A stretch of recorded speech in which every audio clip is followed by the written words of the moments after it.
사문서 위조 행사에 대해서 어떤 측면이십니까?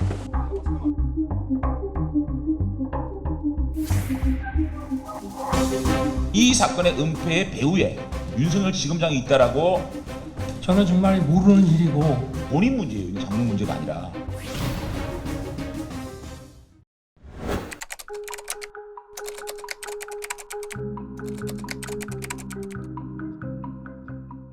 경기도 성남시 도촌동 아파트 단지 바로 옆에 위치한 임야와 농지. 여의도 면적의 5분의 1로 수천 세대의 아파트가 들어설 수 있는 규모입니다.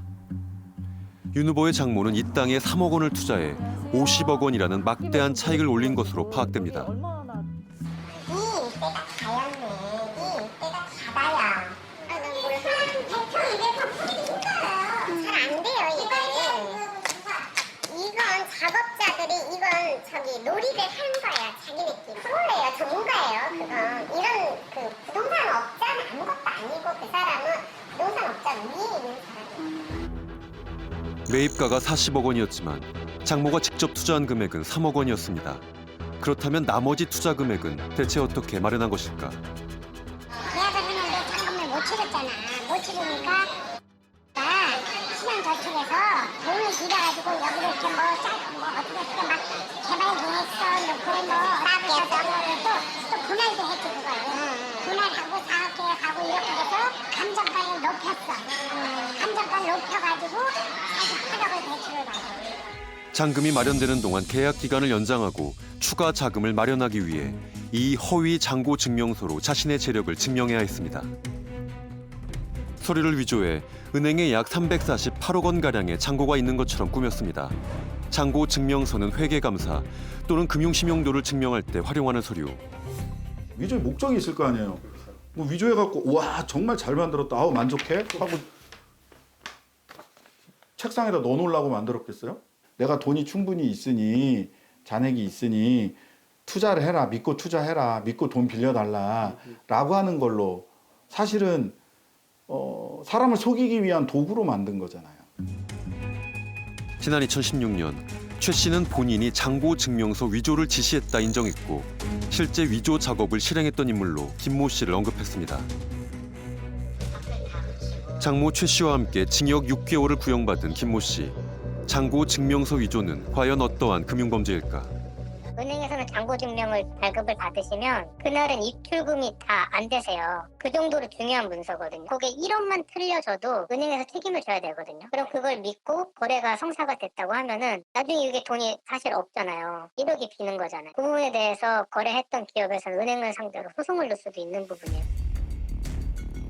당시 위조 행위의 심각성을 김 씨도 잘 알았던 것으로 보입니다.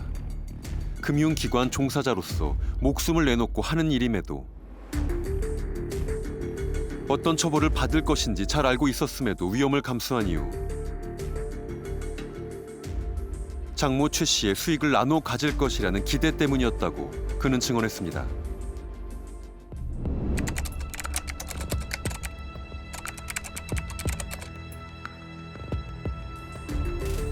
그런데 풀리지 않는 의문이 있습니다.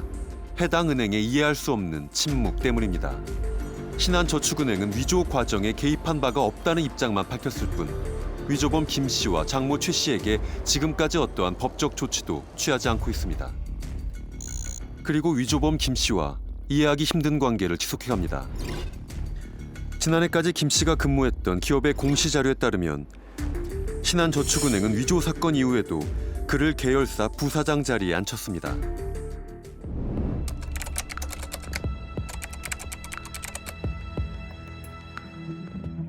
신한저축은행의 장모 봐주기가 잔고증명서 위조 사건 이전부터 있었다는 의혹도 제기됩니다. 바로 특혜대출. 지난 수십 년 동안 수백억 대의 부동산 투자 사업을 벌여온 최 씨. 주로 자기 자본이 아닌 동업자와 은행의 대출로 자금을 충당한 것으로 알려져 있습니다. 이 과정에 신한저축은행은 어떤 역할을 했을까? 장모 최 씨가 소유했던 서울 암사동의 건물. 지난 2013년 신한저축은행은 이 건물을 담보로 두 차례에 걸쳐 채권 최고액 48억 원 규모의 대출을 승인합니다. 2013년 3월에 이제 의료재단 이제 명의 대출이 있는데 그것에 대해서 이제 그 암사동 토지하고 건물이 담보로 제공이 됩니다. 그로부터 한 달 후에 이라는 회사 명의로 대출이 신한상호저축은행에서 나가게 되는데 그것에 대해서 이제 암사동 토지 건물이 담보로 제공이 됩니다. 신고된 그 매각 금액을 기초로 해서 보면은 2013년 4월에 대한 대출부터는 상당히 좀 담보 가치를 상회하는 대출이 실행된 것은 아닌가. 매매가 64억 원인 이 건물의 담보 가치는 51억 원. 그러나 신한저축은행은 이를 훨씬 상회하는 수준의 대출을 실행했습니다. 적정한 감정평가가 이루어진 것인지 의구심이 드는 대목입니다. 신한저축은행이 유독 장모 최 씨에게만 유리한 대출을 허락해 준 것은 아닐까. 처가의 가족회사 명의 대출에도 석연치 않은 점이 발견됩니다. 수십억의 결손금이 있는 상황에서도 대출의 별다른 제약을 받지 않았던 것. 은행 입장에서는 혹시 모를 손해를 감수하는 무리한 결정이라고 업계 관계자들은 말합니다.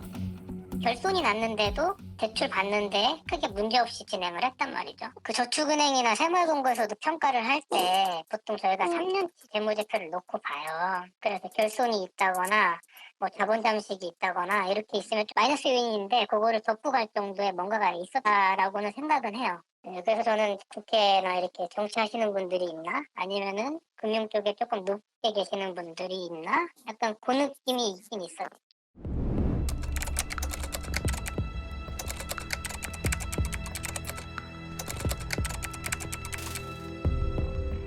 저축은행의 고질적인 비리에 더구나 대해 당시는 검찰이 부실 대출로 인해 전국의 저축은행이 금융당국의 수사를 받던 때 압수수색은 물론 은행의 총수들이 긴급 체포로 구속될 정도로 엄중한 분위기였습니다.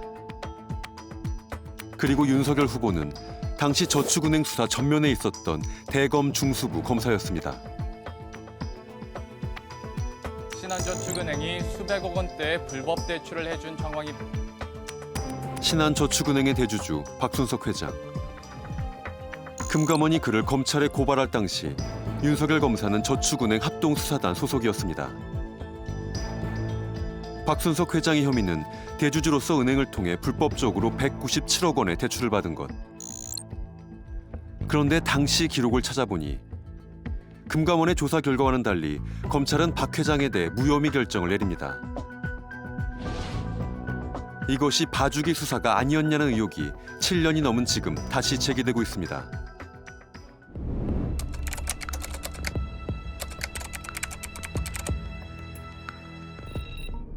금감원으로부터 고발됐지만 박순석 회장은 무혐의로 처리됐고 임원 2명을 기소하는 것으로 종결된 신한저축은행 불법 대출 사건. 그리고 공교롭게도 그 직전과 직후 시점에 장모 최 씨에 대한 수십억의 대출이 이루어진 것으로 확인됩니다. 석연치 않은 수사 결과와 통상적이지 않은 수준의 대출이 비슷한 시기 연이어 일어난 이 공교로움을 어떻게 이해해야 할까? 검찰 고위 간부 그리고 핵심적인 요직에 있는 간부의 가족이 수사를 받고 있는 상호저축은행으로부터 이제 대출을 받는 건들이 수사 결과 발표 전부터 쭉 이어져서 수사 결과 발표 이후까지 이제 계속되고 있다라고 하면은 이제 그 부분에 대해서 이제 여러 우려 섞인 시선이 있을 수 있죠. 실제로 신한그룹 같은 경우는 대주주는 무혐의 처분을 받고 임원들 2명만 기소가 됐습니다. 실제로 이 기소 처분이 이루어지기 직전과 직후에 이미 담보 가치를 초과하는 대출이 이루어졌기 때문에 뭐 시기상으로서 이제 두 가지를 좀 겹쳐볼 수 있는 거죠. 윤석열 검사가 거기에 개입했느냐 이거죠. 맞습니다. 증거가 있습니까? 제보가 있습니까? 단서가 있습니까? 하다못해 정황이 있습니까? 아무것도 없었습니까?